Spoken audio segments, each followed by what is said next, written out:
Bharat America trade के विरोध में किसानों ने आज दिल्ली में महापंचायत बुलाई है, जिसमें 200 से अधिक किसान संगठनों को शामिल होना था, लेकिन प्रशासन ने किसानों को रोकने की पूरी तैयारी की है। शाहबाद पहुंचे किसानों को मारकंडा पुल पर बैरिकेडिंग लगाकर रोक लिया गया है। वहीं जो किसान रॉन्ग साइड से आगे निकले थे, उन्होंने फिलहाल रास्ते को जाम कर रखा है। किसानों का कहना है कि पुलिस उन्हें दिल्ली जाने से रोक रही है, जिसके लिए सड़कें जाम कर दी गई हैं। उन्होंने कहा कि प्रशासन द्वारा सड़कों को रोके जाने से आम नागरिक परेशान हो रहे हैं। हम शांतिप्रिय तरीके से दिल्ली जाना चाहते हैं। हमारा कार्यक्रम एक दिन का है। ऐसे में प्रशासन को अपनी बैरिकेडिंग हटा लेनी चाहिए। किसानों का यह भी कहना है कि प्रशासन चाहे तो उनकी बसों की तलाशी ले सकती है और चाहे तो साथ में दिल्ली भी चल सकते हैं।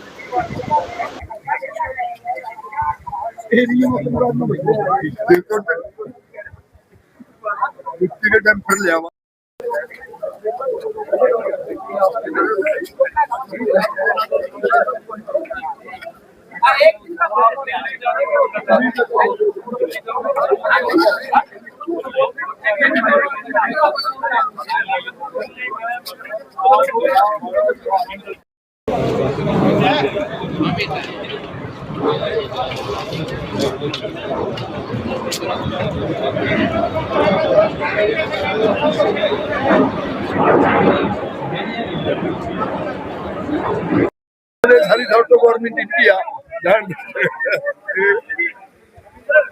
कोई इलाज नहीं जैसे हमारा गुस्सा मांगना हुआ जब सवाल जवाब करो इनके तो बात बड़ा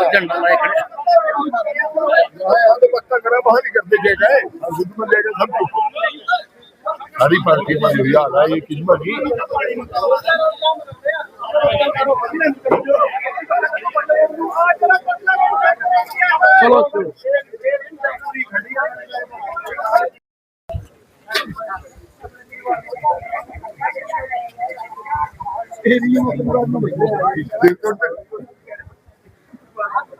टाइम फिर लिया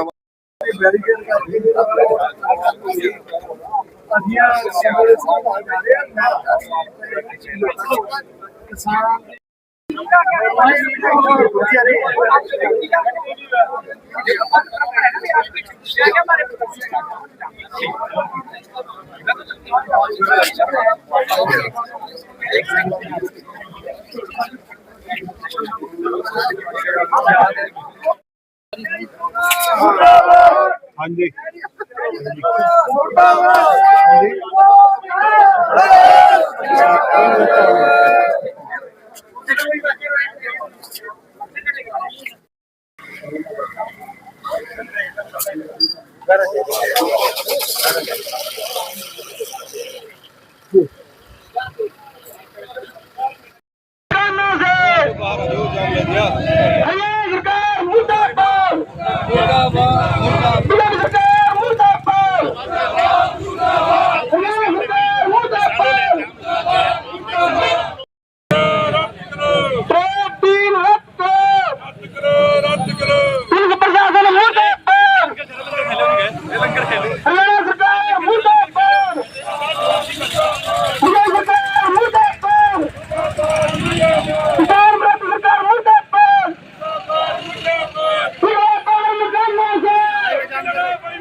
उसके रेंट बढ़ा दिए गए। ऐसे ही कुछ दिन चंद दिनों के लिए सस्ता सामान वहां से लाकर फिर लोगों ने खेती छोड़ देनी है, फिर महंगाई आसमान को छुएगी। हम ये कहने जा रहे हैं कि ये जो ट्रेड डील है ये देश हित में नहीं है। हमारे को ये भी लगता है कि देश का मौजूदा प्रधानमंत्री कहीं ना कहीं, जैसे कि पंजाबी कहावत है कि उसका पावे के नीचे हाथ आ गया। मेरे को लगता है कि एप्स्टाइन फाइल के चक्कर में इतना वो डर गया, जो जो ट्रंप कह रहा है वो कर रहा है। सो देश की बेइज्जती करवा दी। और हम शाहबाद प्रशासन से हमने सवाल किया कि आप हमारी बसों की तलाशी लो। ये कह रहे कि आप परमानेंट बैठ जाओगे। आप हमारी बसों में चढ़ के देखो, क्या इनमें वहां रात रहने के लिए जुगाड़ है? कोई नहीं है। ये तो बात मीडिया प्रशासन से पूछे कि रास्ता क्यों रोक रखा है। तो वैसे बातचीत हुई थी सरकार से, अधिकारियों से ट्रेड डील को लेकर, क्या कुछ निकला? हमने देश बचाओ मोर्चा बनाकर लगभग 200 जथेबंदियों ने एकत्रित होकर चंडीगढ़ के अंदर मीडिया के द्वारा बता दिया कि 21 तारीख को एक दिन का प्रोग्राम किसान घाट के अंदर दिल्ली में है, एक दिन का, कि जाएंगे अपनी बात रख के वहां आ जाएंगे। पर कमाल की बात ये देखो, सरकार कितनी डरी हुई है। सरकार तुगल की फरमान जारी करके, मेरे को तो ये लगता है कि देश के अंदर लोकतंत्र बचा ही नहीं, देश के अंदर संविधान नाम की कोई चीज बची ही नहीं। जो ये खाकी वर्दियों वाले हमारे साथी खड़े हैं, ये जनता के पैसे से तनख्वाह लेते हैं, हम इनके तनख्वाह देने वाले लोग हैं। दुखद बात ये होगी, ये हैं जनता के नौकर, पर नौकरी ये सरकार की कर रहे हैं। हम इनसे बोलते हैं कि बताओ हमारा दिल्ली जाना गुनाह है क्या? हम दिल्ली क्यों नहीं जा सकते? तो अब तो ये बात बताएंगे क्यों नहीं जा सकते। तो किसानों की कुछ गिरफ्तारियां भी हुई थी गुरनाम सिंह की से। ये तो जी इन्होंने ये फंडा ही पकड़ रखा है, अभी चंद किसानों को गिरफ्तार कर लो, उसके बाद देश बचाओ मोर्चा ने ये फैसला लिया कि अपने सीनियर लीडर को बाद में छुड़वाएंगे, पहले अपना प्रोग्राम करते हैं। पर ये तो सवाल देश की जनता सरकार से करेगी ना कि हम दिल्ली क्यों नहीं जा सकते। पहले तो ये बोल रहे थे कि इनके पास ट्रैक्टर है, ये वहां परमानेंटली चले जाते हैं, ये रोड जाम करते हैं। अब मैं ये कहना चाहूंगा, अब रोड किसने जाम किया? अगर रोड जाम करने का होता क्या है, जब कहीं दुखी होकर किसान रोड जाम कर देते हैं तो संविधान के एक्ट के द्वारा रोड को बाधित करने के हमारे ऊपर पर्चे दर्ज होते हैं ना। मीडिया वालों से सवाल भी होते हैं कि नहीं होते? बिल्कुल होते हैं।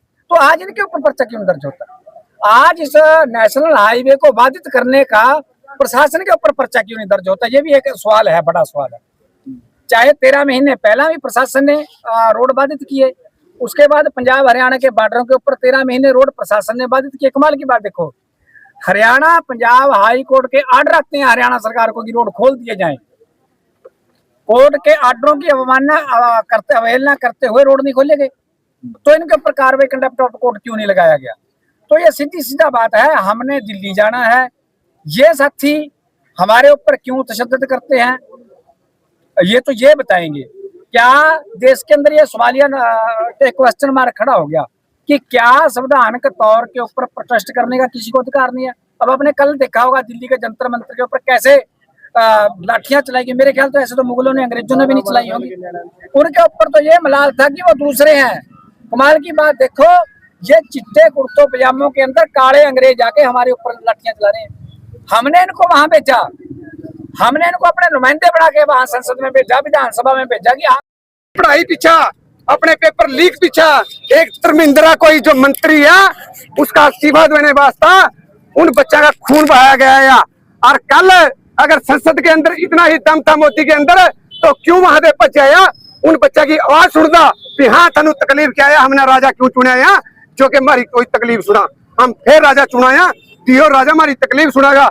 और जब राजा ही तकलीफ सुन जाए भज जा तो हम अपना प्रदर्शन लेकर कहाँ जा। इसी करके बेनती है सबनू कि भाई उनका भी साथ देना है जो से जंतर मंतर में बैठे हैं, और यहाँ भी अपने हर वर्ग की लड़ाई लड़नी है, क्योंकि किसान तो इस करके लड़ाई लड़ा। अगर वह ट्रेड डील यहाँ लागू होगी ना, तो हमारा कोई भी अनाज, कोई भी फल, कोई भी मतलब प्रोडक्ट है वो हम खत्म हो जाएंगे यहाँ से, और वहां पे सारा अनाज यहाँ होगा। तो अब आगे जाएंगे, यहाँ पर बैरिकेड लगे हैं, आगे कैसे जाएंगे, दिल्ली कैसे जाएंगे? देखो ऐसा है, जहां तक कोशिश है वहां तक कोशिश करेंगे।